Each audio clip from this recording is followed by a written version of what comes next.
You're listening to Speaking Of by WFSU Public Media. Donna Adelson is currently on trial in connection with the murder of FSU professor Dan Markel, her former son-in-law. Gina Jordan talks with our content director, Lynn Hatter, to discuss the moment that's been a decade in the making. Lynn, can you believe it's been over 11 years since Dan Markel was killed?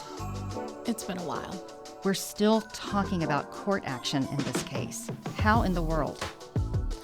I mean, his ex-mother-in-law was arrested trying to leave the country on a one-way ticket to Vietnam. So you take that for what you will. His ex-mother-in-law is Donna Adelson, and she is now on trial for his murder. And this, I think we counted them, this is now trial number 4 in this case. Yes, that sounds right. So Dan Markel was a revered FSU law professor. He was 41 years old, had a couple of young sons. He was shot as he was on the phone, sitting in his car in his open garage, his home in Betton Hills. He was found pretty quickly by a neighbor who just felt like something was off. You know, that neighbor testified early on in Donna Adelson's murder trial. That trial has been underway for a couple of weeks now. A lot of people have taken the stand. The list is like a who's who of everything in this trial. The state says that the motive was that Markel was in a custody fight with Donna's daughter, Wendy, Markel's ex-wife, and the goal was to allow Wendy and their 2 young kids to move to South Florida to be near family, and Markel said no. And the state alleges that this was the thing that effectively sparked his death and has sparked this now decade-plus long fight. Yes. Yeah. The state says there was plenty of motivation here. Donna's son, Charlie Adelson, has already been convicted of these charges. 2 hitmen, Sigfredo Garcia and Luis Rivera, and the woman who helped arrange the murder, Katherine Magbanua, she's also in prison. Yeah. And, you know, you almost need a Venn diagram for this. So to recap, the victim, Dan Markel, FSU law professor, his former spouse, Wendy Adelson, Donna Adelson, Wendy's mother, Charlie Adelson, Wendy's brother, the alleged go-betweens, Sigfredo Garcia, Katherine Magbanua, and Luis Rivera. Sigfredo Garcia and Katherine Magbanua had a relationship. Katherine Magbanua at one time dated Charlie. Luis Rivera, besties with Sigfredo.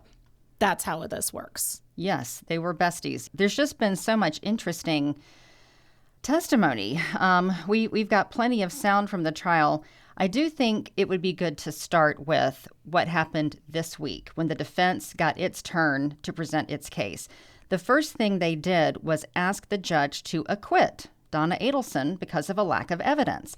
Defense attorney Joshua Zellman argued there just simply is no evidence of her being involved. He laid out a bunch of technical legal reasons to make this case. So then it was the assistant state attorney, Sarah Dugan's turn. She came in and relayed a number of items that had been discussed under oath relating to the state's evidence against Donna Adelson.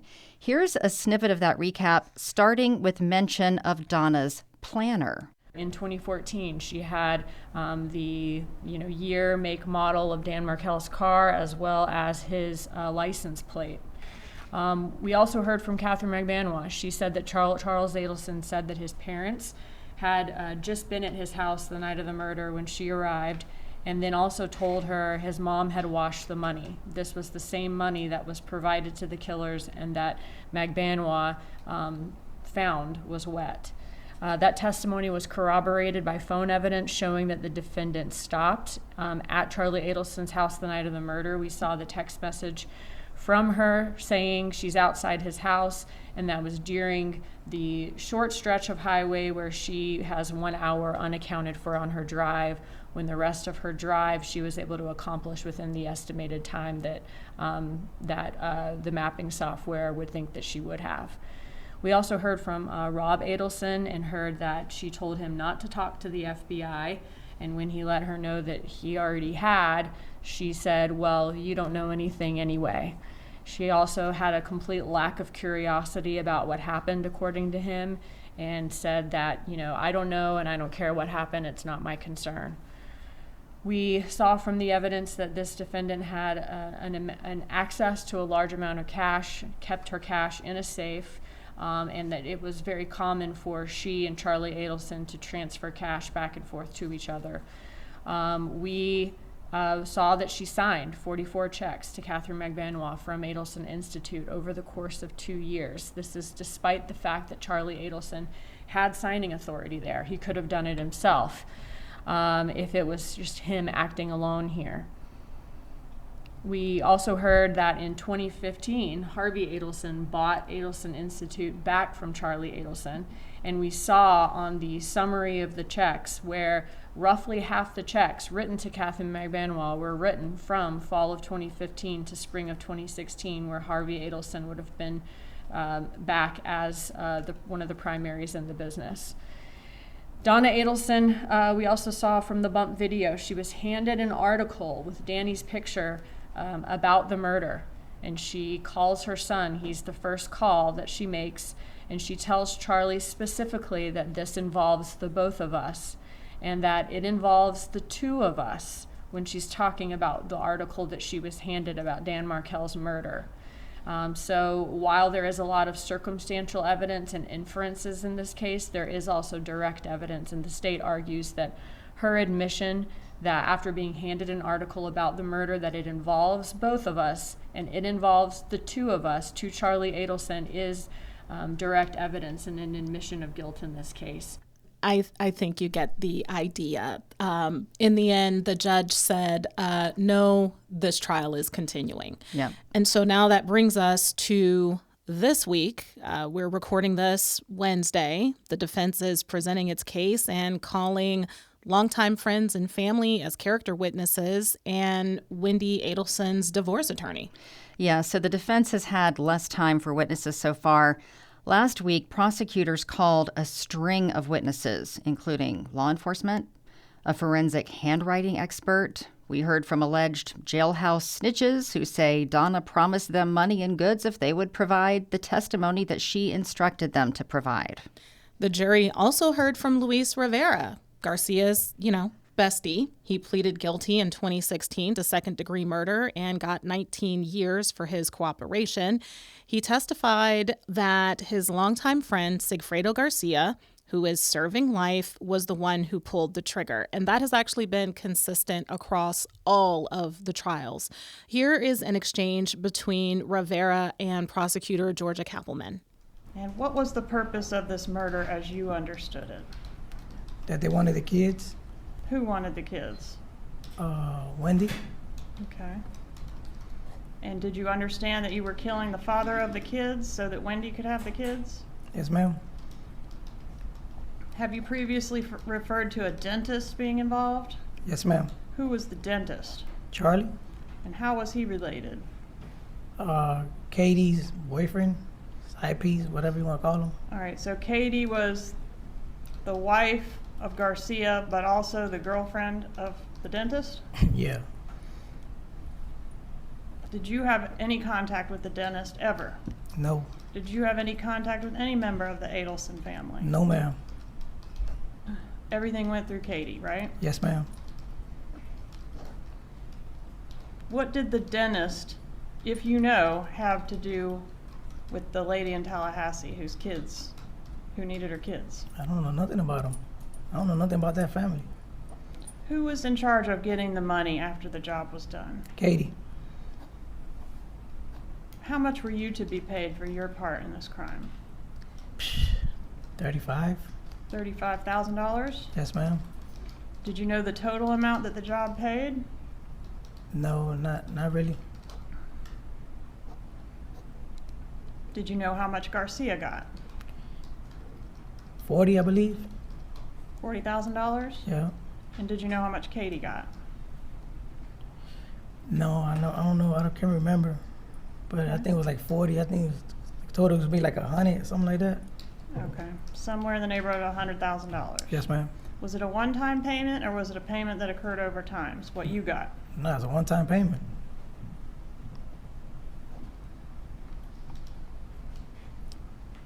What did you know about the man that you came to Tallahassee to kill?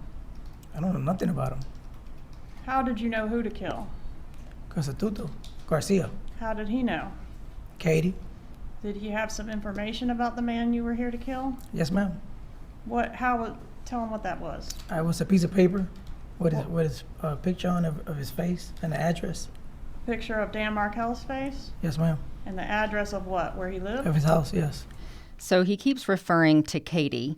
He's talking about Katherine Magbanua. She was convicted of helping arrange this shooting, but her testimony has changed repeatedly, and it certainly changed in this trial, and that's the first thing Kappelman asked her about.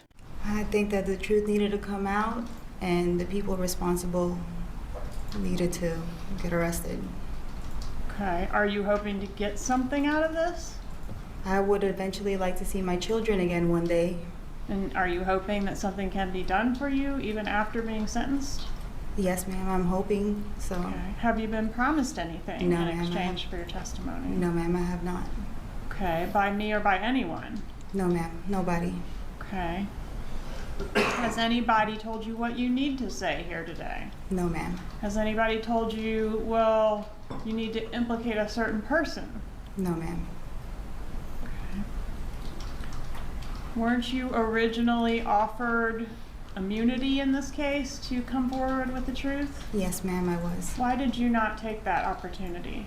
Well, in the first trial, I was tried with Secreto Garcia, and he was facing the death penalty, and I just couldn't do it.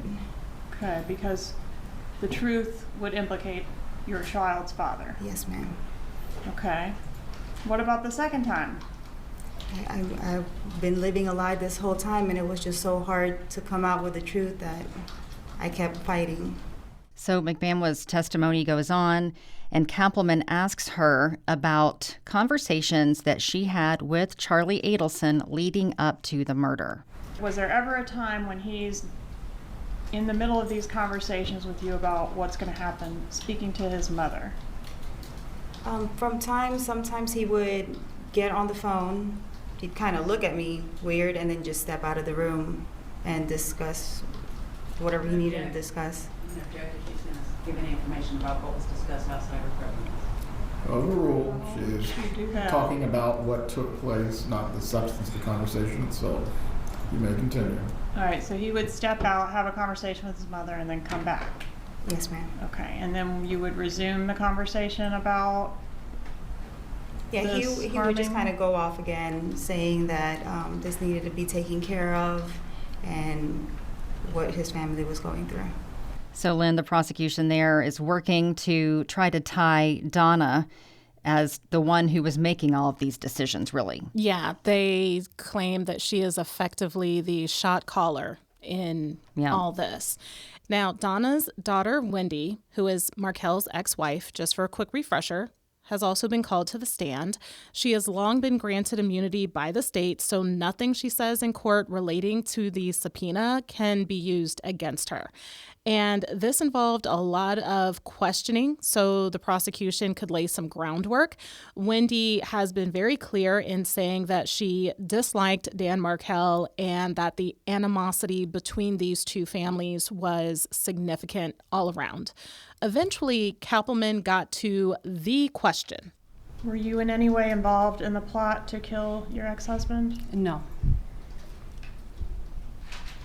Did you maybe know it was going to happen but not know the details? I did not know it was going to happen, and I did not know any details. Did you provide any information, even unknowingly in hindsight, that you think could have been used to assist the murderers? I don't think so. I didn't provide any information.